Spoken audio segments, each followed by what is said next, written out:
basically what we're going to do is closest to the ball to start with. Yeah. Furthest away has to be the truth at the end.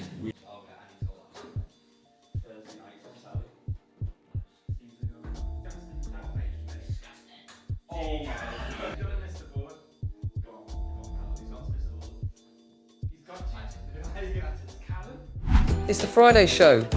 Ooh, Graphfit friends. Right, well, first of all, crack open the beer. Crack. For the record. Oh, no. For the record. How many wines that, lad? For the record, this is Sean's first. Sean's. How many beers have you had in your life? Probably can't no more than one single hand. On one single hand. That was two, mate. 2. Yeah, right. 8. Oh, that's Friday, but 10. Let's say so. 8. Taste test. Right, smell We said it was fruity. is like 6. That was a shittest taste ever. Did you even get any? Yes, lovely. Nice that. You know, I'm not the biggest beer drinker either, am I? So That'd be no. good, that. Yeah, well, we know you'll just drink anything that. But I'll just drink anything that's got alcohol in, yeah. Oh, exactly, yeah. I reckon that's why that vodka's behind you. Yeah, exactly. I'm just waiting to bust it out soon, the vodka's. That's the danger vodka, isn't it? That's the vodka. Oh my god. Oh, Oh my god. Do you know what that? Oh, no. Just saving that bit for later. Some starts on What the if you pod mate this George song. sees that? My mate, who? You mate George. He's mate. Oh, George, my dog. Oh, he's your mate George. George Eaton, mate. Oh, sorry, George Eaton. I weren't referring to you as a dog there, mate. I've got a dog at home called George, just for context. So, yeah, George Eaton, yeah. My man. I remember Spud. Let's just say I did Spud him at Perform X, didn't I? Do you remember that one? I Spudded him. I went, right, George, mate. Bang. Yeah. Right, let's move on from that. So I have got an agenda which is unusual for me. So basically, that's my camera, isn't it? So basically, this is a new concept. Keep using the word concept, all right? A new concept called the Friday Show, which is basically, it is Friday, obviously. And the idea is that after usually quite a hectic week, it's been a hectic day as well for everyone, I think. We're basically just going to do this once a month just to sort of debrief and go over anything that's happened, basically a bit of an update. And also basically talk about usually one particular topic. This week, this month, today, it's going to be around tech and automations and bits like that in the industry, which is why you've got probably the biggest, Smartest people in the room. the best looking. Definitely the best looking, not the smartest. Just try my best. Yeah. You're a new nerd though. You're not quite a nerd yet. Yeah, no, I'm not like an original nerd, mate. I've like had to progress into the You're role not of accepted being a by nerd. either party at the moment. You're not quite smart enough to be in here, I'm but like a you're middle ground, not aren't I? stupid enough to be sat with Jane Joe. Yeah, definitely. 100%. We're gonna have to clip that until. So formal introduction then. So basically, we're gonna be talking about web automations. We want to talk and basically break down how we see tech for coaches, for gym owners, for PTs in the fitness industry. It's a huge topic. And there's so many different grey areas, and there's a lot of noise around tech and what coaches and gym owners and PTs should be doing, what they shouldn't be doing, how's best to do it. And to be honest, I think at this moment in time, I'm sure Liam will agree from what we see in the industry, this is a bit of a money pit for a lot of coaches as well, in terms of subscription software that people spend the money on. So we've got a few tips around that as well. We do have... Oh, that's the favourite time, you know. You all right? Yeah. I'm enjoying it. Yeah. All right. Only a little can, that Wait is. till you wrote down it. Little can, that's the biggest can I've ever had in my Just wait life. till the end, lad. So we do have Sam and Sean, the prawn, and Liam with us. We are going to intro each other just for a bit of a laugh. But the reason why we're sat here is because we're probably responsible for a large section, we'll call it, of technology in the fitness industry between us. And we'll break down what we mean by technology as well. But to start off with, Liam, you're going to introduce me. For anybody that doesn't know who we are, which is probably a lot of people, I'm going to introduce you. You're going to introduce Prawn. Prawn's going to Okay, nice. Right. Nice. You can give lovely words, you can be a dick, you can do whatever you want. But Probably whoever intros first probably sets the tone for the other person. So If he's introing me first, he'll set the tone. You know what I mean? I'll be responsible. well, to set the tone then, Liam. intro you. Yeah. Right. This is Callum, my better half or better 70%. if we're going off company's house, he's the absolute bane of my life. He's also one of my best mates. We get the pleasure to work with each other on a daily basis, which I don't think many mates can. To be fair, we probably take it for granted at times. I know I take it for granted at times. It can be, obviously we're busy in here. It can be quite ruthless. Do you not want that bit, mate? He doesn't know what to do with the beer. Yeah. You'll have to wash that now. You'll have to wash that before the weekend. That's calm. Yeah. Can we just go back to? Can we just clip when he said that to me, please, and play it over there? Yeah, thank you. We'll just do a compilation of spillage, isn't it? Yeah. So it You can't means. see your teeth if you hold your microphone there. Oh yeah, sorry. Yeah. Right. Do you want me to just get back? We can just cut that bit out and we'll just get back to my intro. Right. It can be quite ruthless in here at times. It can be quite hectic, and I know I personally take for granted that we get to come to work together and work with each other every day, which, as I say, at the time when you're in here can be a battle, and then when you're outside of it, and usually when you've had a few beers, you reflect back and it's pretty cool. So yeah, we work really well together. We're quite polar opposite in the way we sort of do everything, to be honest, and it kind of works, but we've also got an appreciation of what each other does for the team and for each other as well. Yeah, that's Cal. That was very nice. I didn't expect it. Yeah, it started off a bit, I was going to shell you a bit and then I just say the bit in my life. But I know if you're going to shell me, then you're just trying to be funny. Yeah. 'Cause I know how much Should have had a swig of me alcohol-free beer. it actually says 0.3%. Oh, good night. Okay, so to my left is Mr. Liam Sheridan. As Darren called him, he's a Viking. Liam, it pretty much what Liam said. For anybody that isn't aware of how we work or who we are, Liam is the yin to my yang. Oh yeah. Or yin. Or yin. Is it yin or yin? I think it's yin. Yeah, all right. So let's start again. Culture, Cal. Yeah. So basically, as Liam said, we basically work, pretty well together, I would say. When it came to starting Graphfit, and I did Graphfit for a while on my own, it was a shit show. And not a shit show from the outside. I think it looked great from the outside, in my opinion.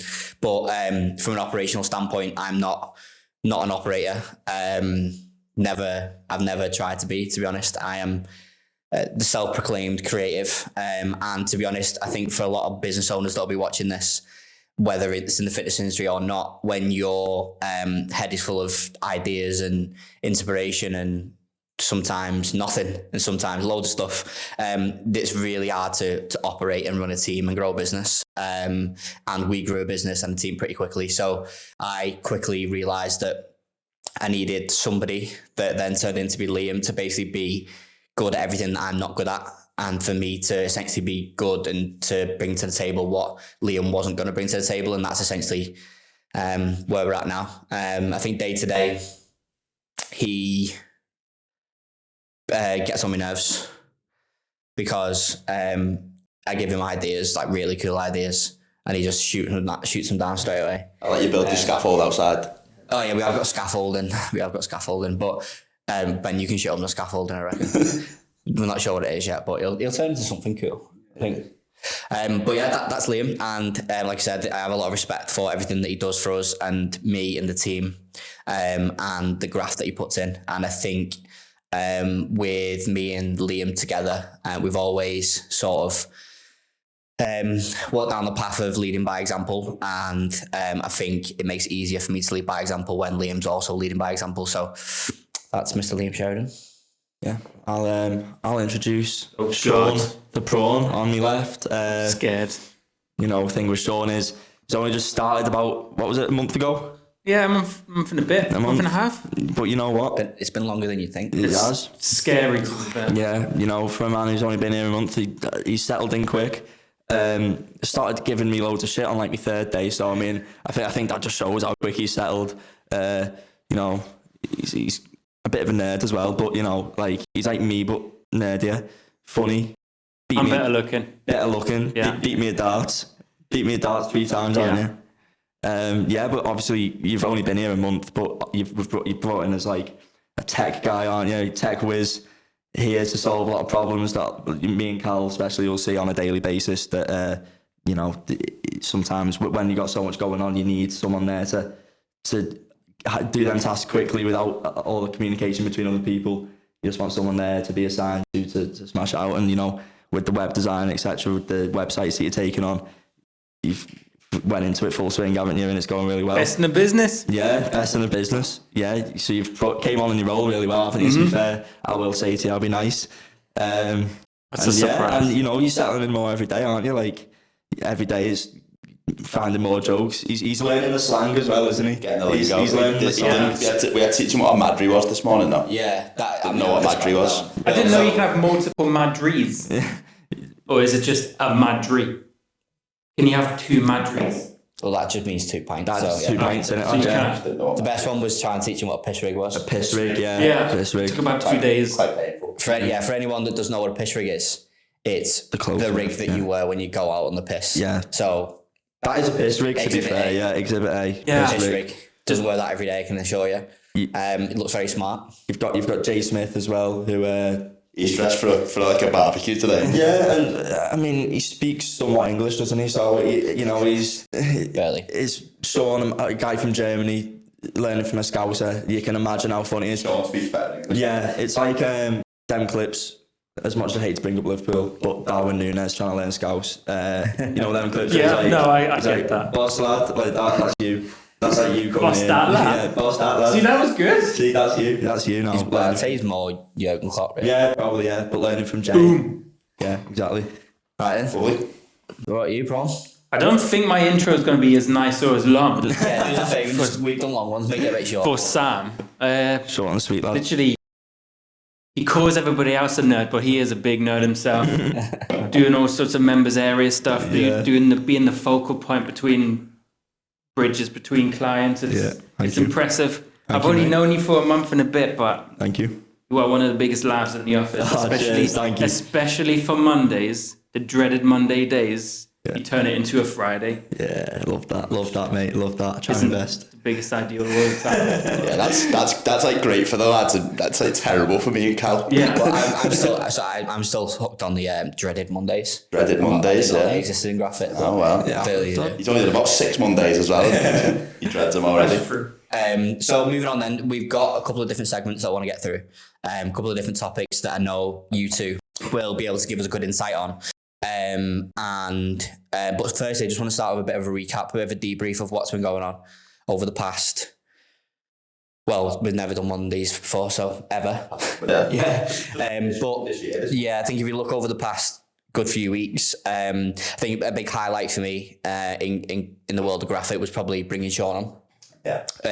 As Sam said, you've not been with us long, have you? I think for context, Sean was a big move to bring in because it essentially frees up a lot of time for myself and Liam to grow the business more and focus on all the opportunities that we've got that we're sort of scratching out but not quite taking on full steam. And you've done an incredible job. I'm not just saying that because we're on camera, but you have done an incredible job, and I expected it. I knew from the interviews and stuff that we had, you were going to be cool. It was basically a case of you sat down, we basically put you on a weird scale from 1 to 10. You were up towards 10. Yeah, we played like nerd bingo, to be honest, through like LinkedIn, and we were like professional gamer. Professional gamer, that was. I was like, yeah, Professional gamer. pretty much that was the decision made, to be honest, wasn't it? Yeah. Yeah, and obviously coming in on a web role, the weirder the better, really. The other thing I was let down by was the Android. That's like over weird. There's like a nice there's like a nice graph that goes like that, and there's like professional gamer, and then there's like Android. No, It's like Android is way off the better. edge of the cliff. But we can't really go into this now. I bet you the comments though are going to say Android is better. I guarantee you. No. I put one of these on the line. You're in the wrong industry on Well, that actually, you one. don't have to drink it. If people say that Apple's better, I'll down this next episode. Okay. You will have to see that, I think, then. But other than that, a lot of stuff's been going on. We went over to Belfast again. Last week. Met with the fitness entrepreneur team with Phil, Dave, and Lee, and I'm not going to name the whole team, but everybody over there and all. We've got a lot of clients that go to the Massive Action Day events, which is pretty cool as well, wasn't it? So that was a bit of a highlight for me. What were you?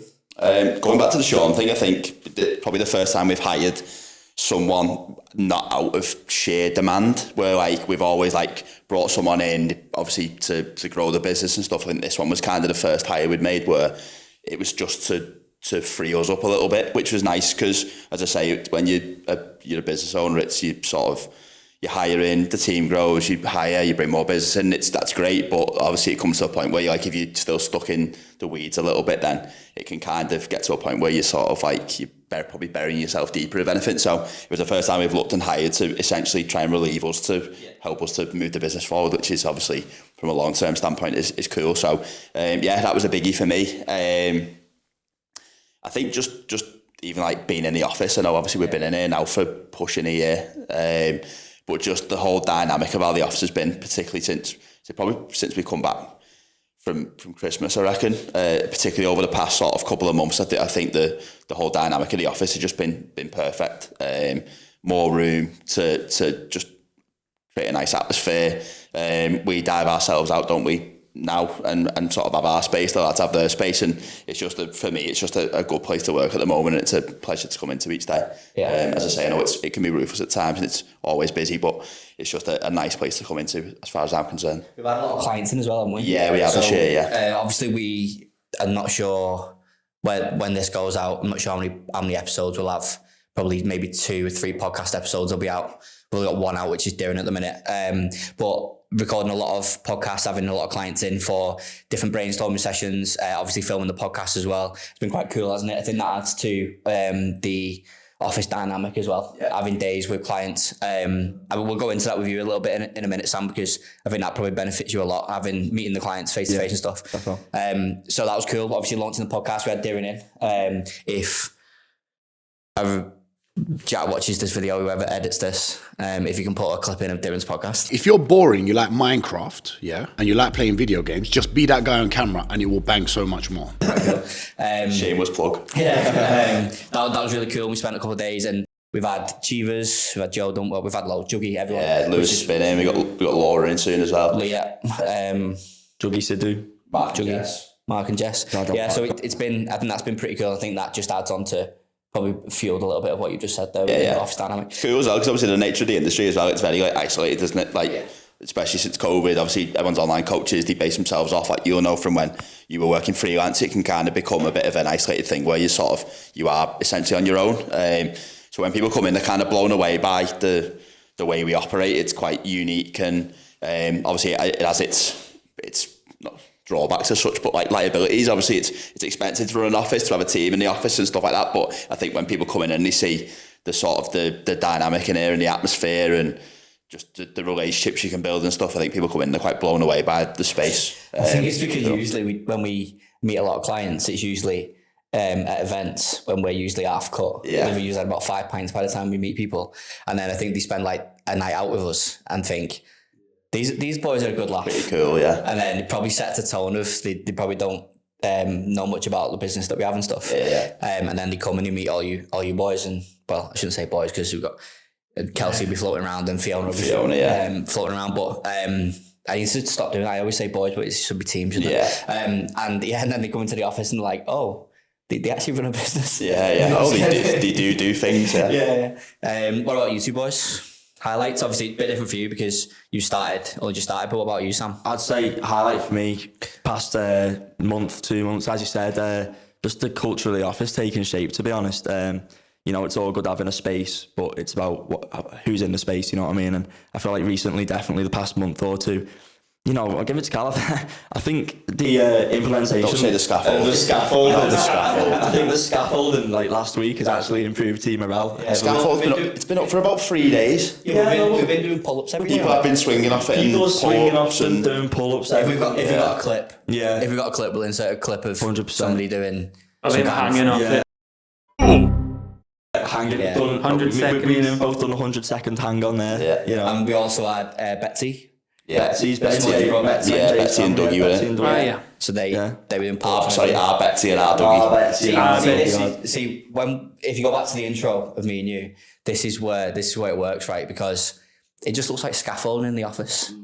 How many things have we done surrounding the scaffold? Is this podcast sponsored by someone like Holton Scaffolding or something? Webby, you put the scaffold. Shout out, yeah. Shout out to Webby. No, it's the scaffold, isn't it? 100%. It's been the scaffold. 100%. No, It's where we've literally just said we're really busy all the time, and Sam's like, me and Liam are having a battle of who can hang the longest off the scaffold. We are busy. Yeah, I feel like obviously along with that, as you said, we're building a community here, and I think the best way to do that, as you say, is put a face to names, and having all these clients come in, especially for me, working with them so closely.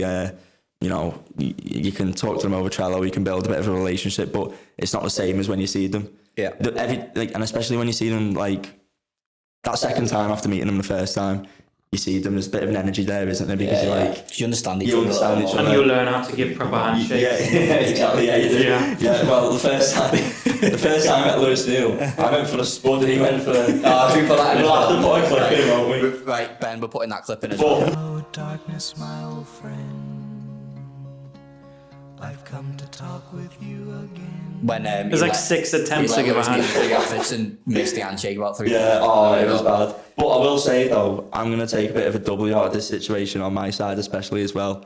I'll give the credit to Lewis Neal though. In his vlog that he's put out recently, it looks, because of the way, I think it's the way he's edited it. It's the angle, I think, as well. Just shows you social media isn't real life. Watch when he does this. I go, it looks like we've rehearsed it. It looks as if we've got like a little 4 combination, little like dap up that we've got going on, when in reality it was the worst handshake I've ever done in my life because of my fault. But almost as bad as Sean's when he first met us, wasn't it? Sean tickled my What was my handshake like? Sean tickled my Terrible, mate. Yeah, it was terrible, Why is mate. everyone dissing my handshake? Terrible. I think I did tell you about this. No, this is the first time I've heard about I said this. to you, didn't I? When you came into the office after a couple of days, I shook your hand and said, you do a proper handshake now.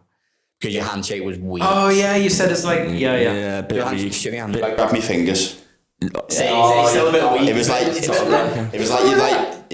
you'd like met the Queen or something. No, like... Oh, you did that, alright. There you go. We fist bump anyway, then. Yeah, fist bump's the best. That's what I've learned now. Just go for, like, I've always thought go for a little dap him up or something, but now it's like I'm just gonna go for the fist bump to be safe because I'm traumatized.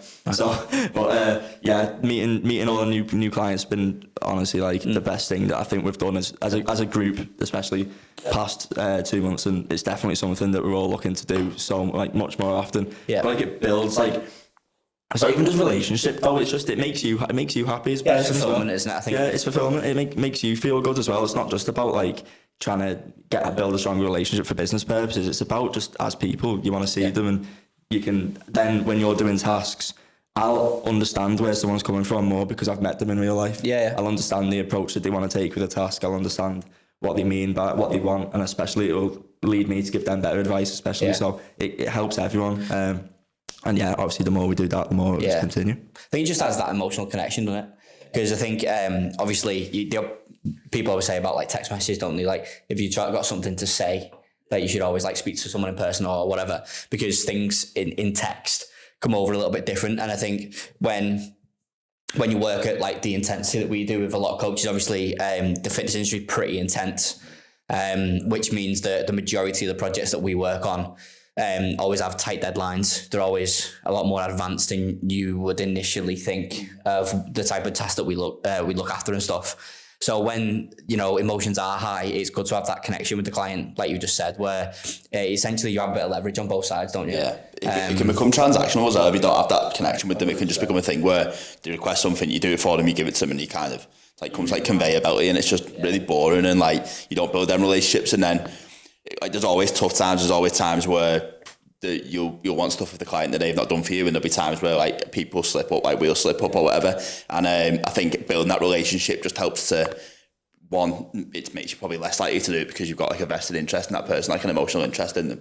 And two, as I say, it just builds that rapport between you both, where you say you have respect for each other and you give each other leeway, and it just becomes less transactional. Whereas it's so boring if it's just like this monotonous thing of, oh, Dave asked for this, I'll do it, thank you, next job. And it's just like, for us it becomes boring. It probably bores the life out of us when we do the jobs, and then for the coach as well, it just becomes this like transactional thing where it's just, like I say, it's isolated, isn't it? You just don't build a rapport with people, and it's just boring as fuck, to be honest. Especially in a space where you'll encounter a lot of these coaches or a lot of people that have had poor past experiences with other people, and I feel like when you finally meet a team that you can tell want the best and you can tell are on it and ready, it can help people feel so much more comfortable with what they're doing, and as you said, that will just build a longer relationship, because in a space where you might have had a lot of bad past experiences, there's only one way to get rid of that, and that's to finally meet people who want the best. Build the trust. What about you, Pro? A little bit different for you, isn't it? Because a lot of stuff that you've been doing over the past couple of weeks,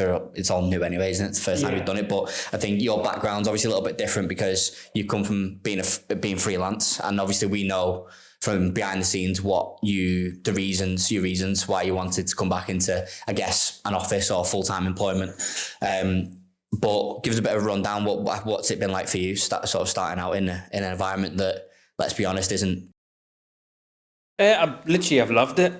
It's because I've done freelance for so long. I've always been on my own, and I don't have that. Like Liam said, you don't have that connection that I used to have. Like now, I've got a connection where I can actually physically meet that person I'm helping the website with, or some sort of design work. Because I've always just emailed and Zoomed. Yeah. Especially after the COVID period, you never got out. Whereas now here, I get to meet new clients every single time.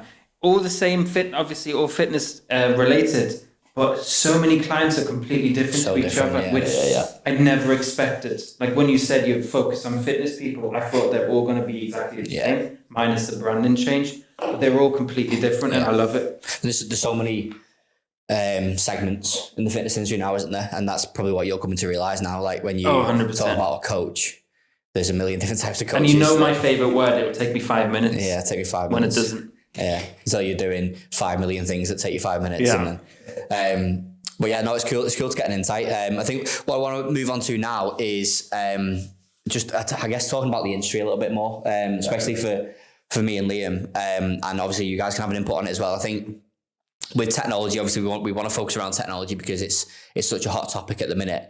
I just want, basically the way we see technology in the industry is split across a couple of different facets, isn't it? So you've got obviously websites, you've got along websites, you've got funnels and landing pages, which are slightly different, which I'm sure Sean can give us an insight into. You've then got the side of automations and integrations. You've got email marketing, apps now. There's a lot of people getting apps and stuff, obviously as things are progressing. So there's so many different ways that you utilize tech in this industry. And I've always said it from the start, obviously, working for years outside of the fitness industry, the level of technology that a lot of coaches and gym owners and fitness professionals have now is, I still can't get my head around it. The level and how advanced the technology is versus, well, I guess it's fair to say much bigger companies outside of the fitness industry, and it's like chalk and cheese. Mm-hmm. And I think that's just sort of like a representation of how fast the industry moves and how far ahead it is versus other industries, which has its upsides and downsides. But that's kind of how we segment the technology, isn't it? That brings with it a lot of different, like I said, pros and cons. I think, like I said, the pros of the way technology is in the industry is that some of the time saving that coaches and gym owners can have by automating things, by automating onboarding, offboarding, check-ins, all that type of stuff, is crazy, the time you can save, which ultimately then gives you the leverage to build a bigger business. Yeah. But the downsides of it is it creates a lot of noise, and then ultimately you end up with a lot of fitness business owners wasting time on trying to build these things when realistically it's probably not the right time to do it, in my opinion. And they should probably be, at that time in business, be focusing on something else like the fundamentals of getting results, refining your offer, posting social proof, figuring out how your social media works, figuring out who your audience is. And that's, I guess that's on the branding side, but we see a lot of that, don't we? Yeah, I think it's like people are just trying to put the cheat codes in, aren't they? I think, and just skip the part of like, you've got 10 clients, like you don't need to automate your check-in process, do you? Just do your 10 check-ins. Like, it's really easy. I think it is, there's definitely scope for it. So we'd be daft to say that there's not scope for the technology that's in the industry at the moment. Like, people will need it, and you probably will need it at some point in your journey, but you get people coming in early doors and it's like, oh, I'm going to hire someone to fucking do me chats, to do me sales calls. I'm going to get someone, client success coach, to do me check-ins for me, and then the coaches just sat there sort of just dwindling, like twiddling their thumbs, and just like they probably get lost, and then they probably become a bit of disillusion with what they're actually doing, and then they get busy doing shit. They're just like busybodying and like sort of busy fool sort of thing. I think that you just do the reps initially, get yourself to a point. You will eventually need that sort of systemized stuff, but I do think there's an initial thing where you just do the reps, and you can't sort of like cheat your way through it. Again, it's expensive as well. You can really put money and a lot of effort into these systems. If you're building yourself, it's going to take you a lot of time and energy. If you outsource it, it's going to cost you money. So I think if you're in the like infancy of your business, I think there's definitely a scope to just do it manually initially, and then when you do get to a point where you're about to break, or you do feel like you're going to influx, or you need to sort of scale up, then that's obviously where systemizing things can come into play. But I do think there's times where it's engineered perfectly, and I do think there's times where it's massively over-engineered. Yeah, I think, like, in my opinion, I think if you could try and break it down into a bit of a journey, I think obviously you could break it down till you're blue in the face, but if you stuck to like sort of a business journey being in 3 phases, so we'll call like the first phase like primer phase, for example, where you're figuring out your audience, you're figuring out your brand. It's probably your first couple of years maybe. We don't need to go into financial targets, but you're in the early infancies of building a business. Your second phase after that is growth. I think one thing that a lot of business owners in the fitness industry get confused with is the difference between growth and scaling. I think they're 2 completely different aims, requires completely different skill sets and all the rest of it. And then you've obviously got scaling, which is your third element. And realistically, you probably don't really need to be thinking about in-depth automations and trying to, automate your left arm to save time that you're not really losing out on to begin with until probably the growth phase. I think if you're in that primer phase, if you're in the first couple of years of your business and you're, like I said, you're not really sealing with clients, you don't have an insane volume, and you're still trying to figure stuff out basically. Yeah. You probably don't need to be spending your time. Most importantly, you don't need to be spending your money on automations. But then obviously when the business does get to that growth phase, then that is the time to assess your business and go, okay, I've got these different processes, for example, onboarding, check-ins, offboarding, email marketing, sequences, all that type of stuff. And they do need to start thinking about that stuff. That for me is the time when you're devising the manual stuff. We've always said about automations, like people want to automate stuff, but you need to know how that manually works first. Like you can't just come in and go, I want to automate my onboarding thing. And you're like, what do you do at the moment? And I just send a few emails and stuff like that. And you're like, if you don't understand what that process looks like from A to B and you can't walk that path, then you're not able to automate it. So for me, initially just getting your actual processes mapped out of what you actually do and how that journey looks from speaking to a client on Instagram all the way through to a client being with you for 6-12 months. You need to know what that process looks like, and then you can start going, right, I'm getting busier, I've not got much time on my hands, I need to look at sort of systemizing these things, and that's where you can come in. I think having a really cool onboarding system, having a Trello board with your clients on, having a members area, there's always a time and a place for it. But I think at the initial stage, it's just like a vanity metric. It's like literally throwing money at something and going, oh, look at me, I've got a custom branded app. And you're like, you fucking haven't even got the transformations. Like, who cares? Is anyone actually using it? Yeah, exactly. It just becomes like a vanity thing where you throw enough money at it, and you sort of it's like you sort of self-certain yourself as I'm doing really well here, I'm really good, and you just fucking stood in a room and you almost got the clients. Yeah. Oh, I think it applies to both web and members areas as well, because I think the biggest, we'll say it's a kick in the bollocks, for want of a better word, when you invest a lot of time and money into automations, web setups, infrastructure, essentially digital infrastructure, too early. The first thing that happens is you get to the peak and you go, oh, this is great. Like, I'm so good now because I've got this, and my client's going to benefit so much. Then the next thing that happens is nobody uses it because, one, if it's onboarding, for example, you're not at that client volume where you've got hundreds of people going through it. If it's a members area, you're not, again, it's sort of the same issue, but then you've got to then try and, teach people to use the members area, and then you go from up there and then you go straight back down. And that sort of realization of how much money and time you spent on something purely because it's the wrong time in business is a bit of a killer. And I think we've seen that with members areas as well, me. Yeah, I feel like, as you said, when it comes to people in the early stages, it's become a bit of a buzzword, hasn't it, really? Automations, etc. And just getting systems in place as well. Obviously, when you get to a certain point, there's a saying that you only fall as low as the systems you have in place. And that obviously, when you get to a certain point, if when you've got the right systems, you have to understand the systems for it to work like that. So obviously, if you understand what you need members area, you need your automations, etc. Once you've got that down and you're at the stage where you're able to, which is why you've got people like us to advise on stuff like that as well, that's where it makes sense and it works then. But obviously, as you said, if you don't understand what you need, then it can go a bit, can't it? But the biggest, probably one of the biggest things that we find ourselves advising on is probably the element of flexibility that you sometimes lose with automations as well. Like what we always have to sort of portray is when you want to automate a process or a system, like you said before, understanding how that process works manually first. Yeah. You need to walk the path backwards and forwards as many times as you can to understand the bottlenecks in it and understand it. But then you automate it and you sort of assume that because it's automated now, you're so flexible and you benefit. You never look at it again. But it doesn't happen. Like there's a certain element of rigidity that you get with automations where you essentially now are in a position where you have to follow that process. So that's where it comes again with being at the wrong time of business. So if your business is, you're still figuring things out and you're trying to automate things, the fact that you're still figuring things out means that process is going to change so many times, daily, weekly, monthly. You lose that fluidity where you can be like reactive. Like I suppose the biggest thing is like, so you're on a sales call, you've got 2 products set up in your Stripe. You've got one which is your low ticket monthly, and you've got one which is a high ticket for X amount of money across a period of time.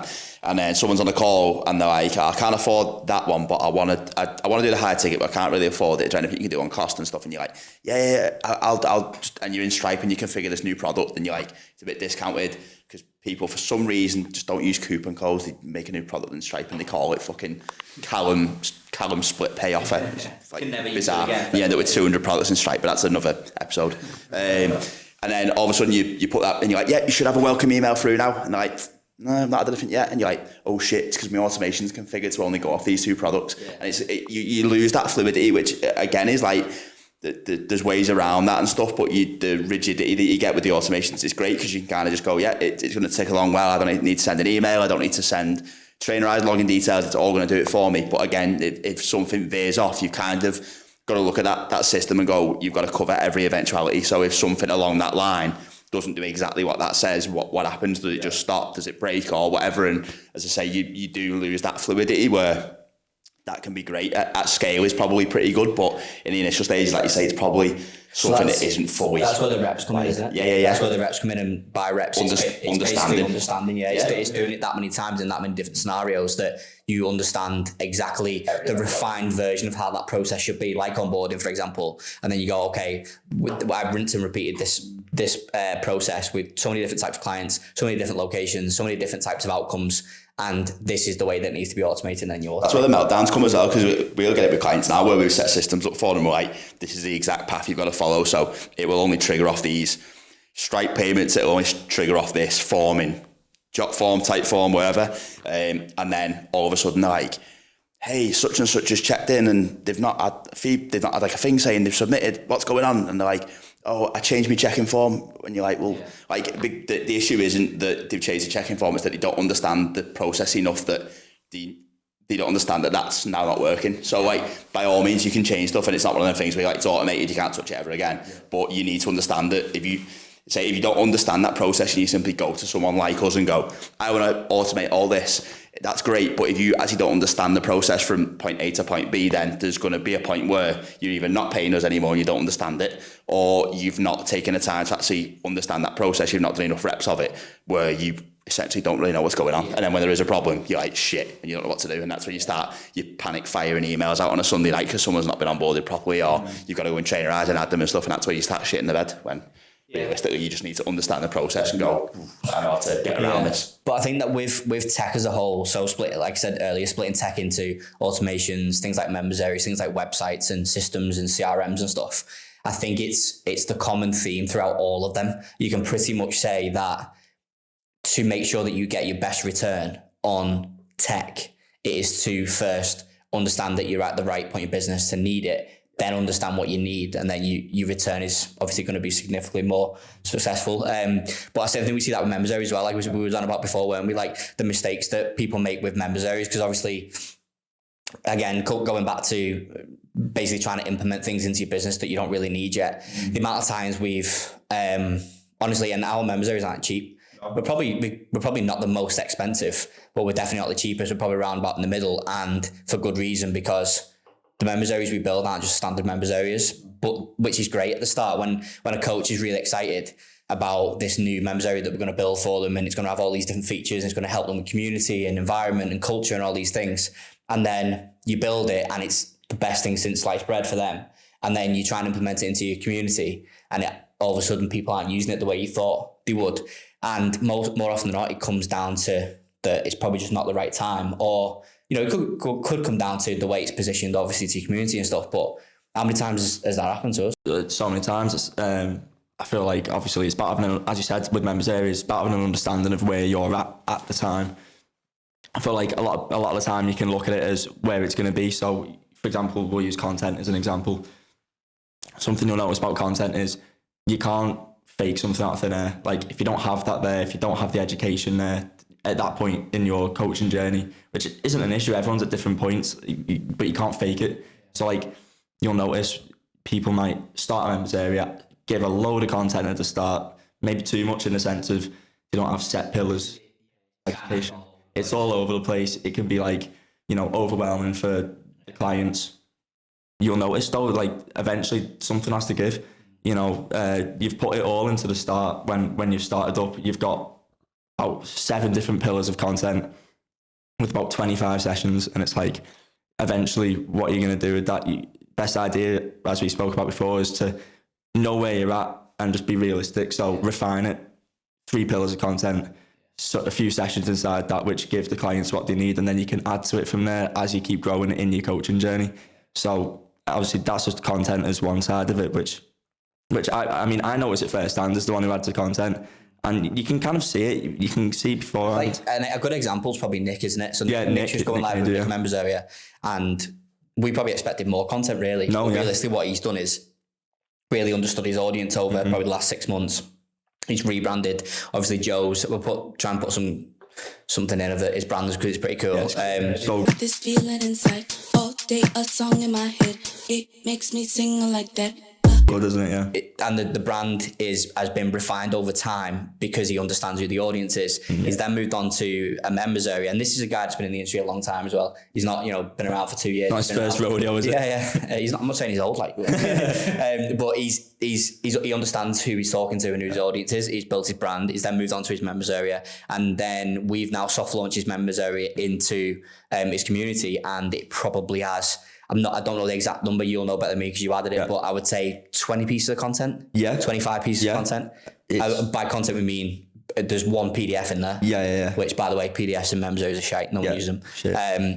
And probably about 20 to 25 videos. Yeah, 100%. Because he's starting, like you said before, he's starting at a point where he knows realistically what return he needs when he soft launches this, which means he knows how much effort he has to put in.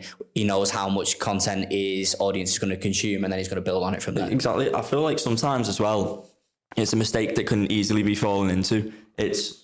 You've got to realise, like, when you start a members area, your client isn't going to be viewing 100,000 pieces of content. They're not spending their life in there, are they? They've got their own lives. They're doing their own thing. If there's that much content, they don't. It's like exactly. Netflix. They'd be overwhelmed. Look at Netflix. How much stuff is on Netflix? But I guarantee the amount of times over the past probably the past 6 months where that's probably had time to actually watch TV. Honestly, the amount of times I've gone on Netflix and just looked at it and gone, that's fucking. You don't know what not today. I just go straight to the voice thing on the Sky Remote and just go on like BBC fucking Summit, because there's that much stuff you don't know where to start, and obviously we're not saying that Netflix has got it wrong. Clearly they haven't got it wrong, but it's because they're appealing to everybody, and a coach isn't appealing to everybody. A coach is appealing to a certain type of person with a certain type of problem that they have. Exactly. For me, with the members area thing, you kind of get into a thing where the coach is putting stuff on to, like, look at me, look at all the content I've got. I'm so good. I've got 500 PDFs in my members area, and you're like that. I'd rather have none. Yeah, 100%. They're all one. And just like if someone said to me, big library of PDFs, there are 500 ebooks, I'd be like, I'm not fucking scanning through that. got any good ones? I'd be like, I don't want to see all that. So for me, it's kind of like a vanity thing again with coaches where they're like, I want to put all this content in. I've worked so hard. I've filmed all these videos. I've spent all this money on these resources, videos, like everything.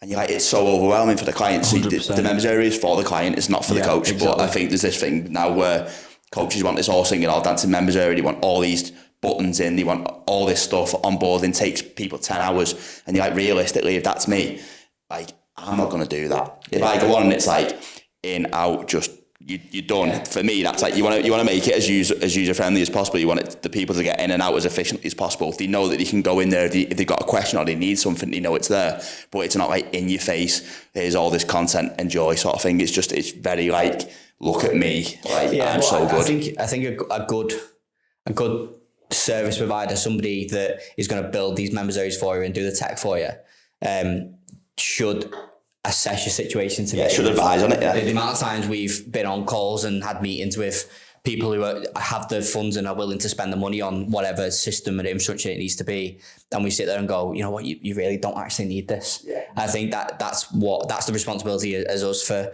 a service provider, and ultimately because it keeps people around longer. So if we take a coach on that has the funds and wants to invest in something like a members area, but we know full well that the clients aren't going to use it, what do you think is going to happen in 3 months' time when they're paying that bill? And they're going, okay, now this isn't cheap, and none of my clients are using it. They're still asking me questions left, right, and centre. They're still asking me where this guide is and where that thing is and stuff like that. And I think any good service provider that's worth the salt will tell you whether you should. You've got people who've got a shelf life, haven't they? And they've got people I think will only stay with you for X amount of time, or they'll only spend X amount of money with you. Say we've had websites like the massive ones. You're like, I want a website, and you're like, okay, I want a landing page with this on, that on, this on. And we're like, okay, have you got the content for it? I'm like, no.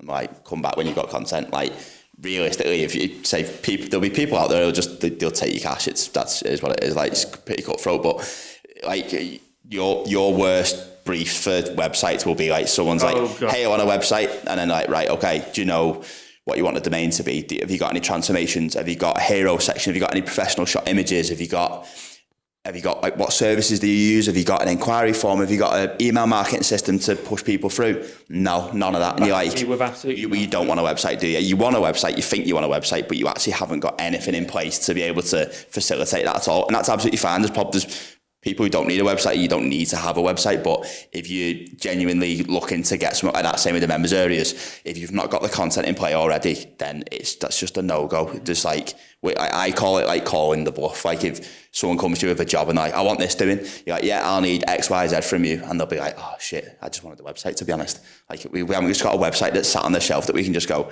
there you go, like plug in and off you go. It just doesn't work like that. So I think, as I say, people have got to get out of this thing of like this vanity thing of I've got a website, I've got a members area, I've got these systems in place. And realistically, like if you've not actually got the stuff to justify it, then it's kind of. And by the way, that sounds so counterproductive. Yeah, us saying that, because it's essentially what our business is built on. But call to action below. Book a call. If you are looking for somebody, come to us. Because the website's only as good as the content on it. Yeah. I've always said that. I mean, the needs of the client is only as good as how long they're going to stay around. And I think, although it does seem counterproductive, us basically telling you that you shouldn't be doing things at certain stages, hopefully somebody can listen to this conversation and understand where they are in their journey, and understand that they are either in that camp of they need it, or they're not in that camp, they don't need it. And either way, we're happy with that. There's plenty of, thriving businesses and people that we can work with. We don't need to be working with clients, forcing to work with clients that don't need us at that time. Definitely. And I don't mean that as us being in our ivory tower saying you don't need us and we're going to go and work with someone else. It's wrong for us to charge somebody such an obscene amount of money for something that they don't need. And that we deep down know they don't need as well. We know they might not know, they might think they need it, and that's absolutely fine. But we're never going to do that. We're never going to be in that point where we're like, because it's going to come back and bite you on the ass as well. And like, but then you have the other, because the other side of that, and then the reason why we're probably so comfortable sitting here saying that publicly is because you then have the flip side, which is like the example we gave before about Nick, that is in the right space for it. He's come to the right people to do it for them.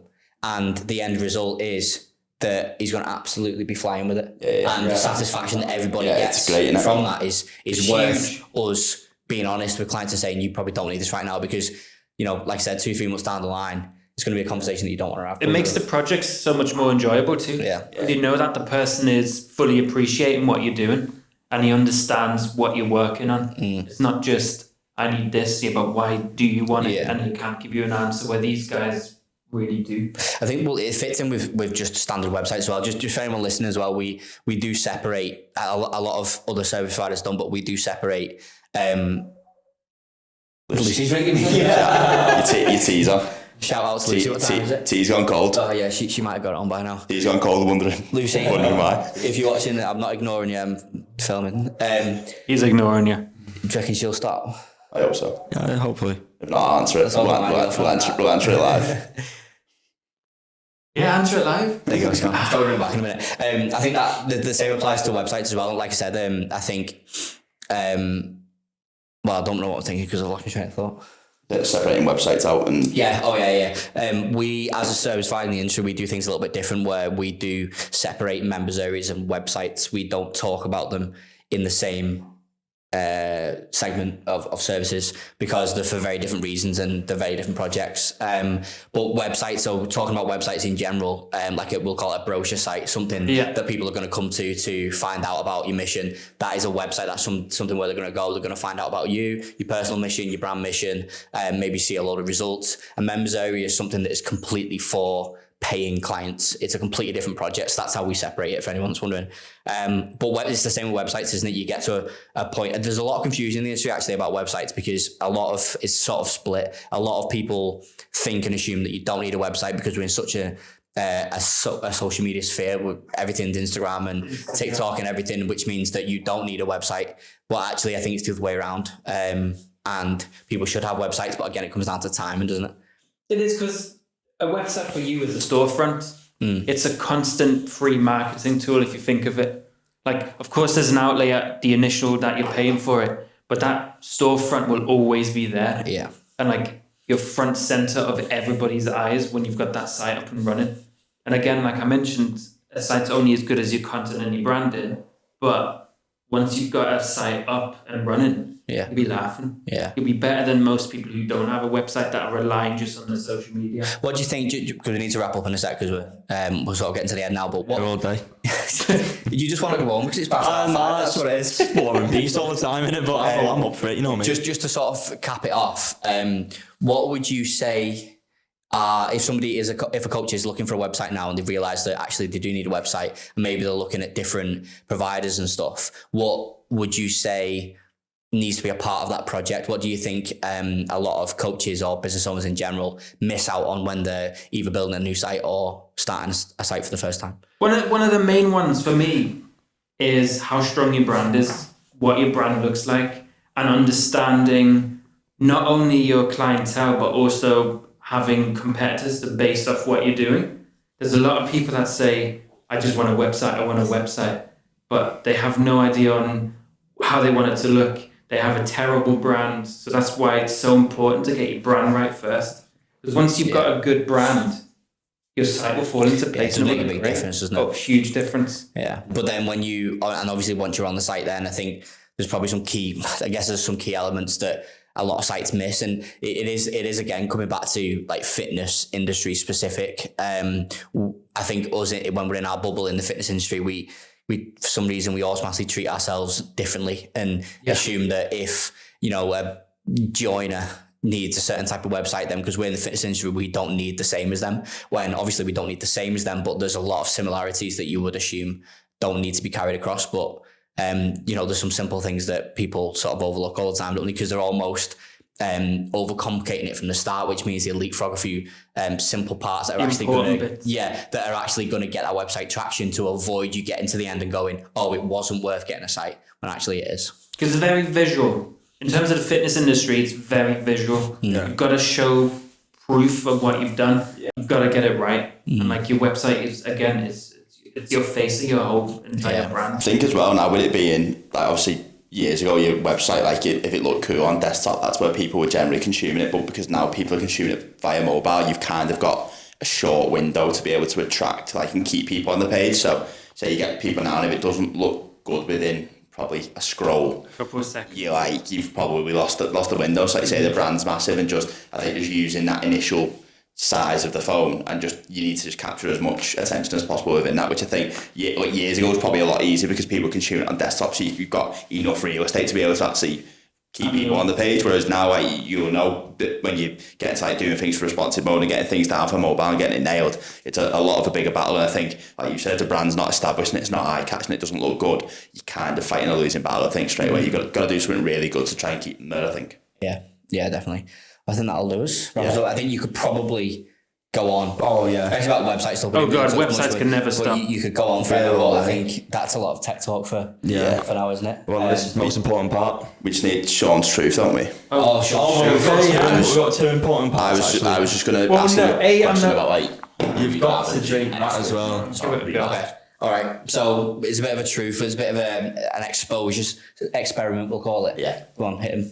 So this for anyone that's fallen asleep. Get nervous now. During the episode, we're now looping back to furthest away from the ball at the start, which was shown by a good, which was shown by a few good miles. distance. Good distance. Hit double tap. We're just going to drop you in it. So if you were to be stuck on a desert island with one of the team, who would it be and why? And then who would it least likely to be and also why?